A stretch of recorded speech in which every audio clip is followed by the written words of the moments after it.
দর্শক দেখতে এসেছো তাদেরকে জানাই সাউন্ড সেন্টারের মালিকের পক্ষ থেকে আন্তরিক শুভেচ্ছা, বুক ভরা ভালোবাসা।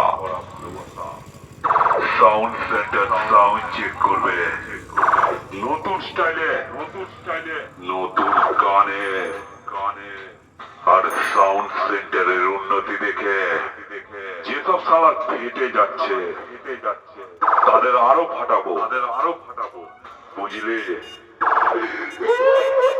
আমি সেই হুগলি জেলার খানপুরের সাউন্ড সেন্টারের মালিক।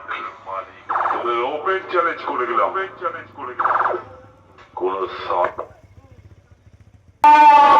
মজা মজা মজা মজা মজা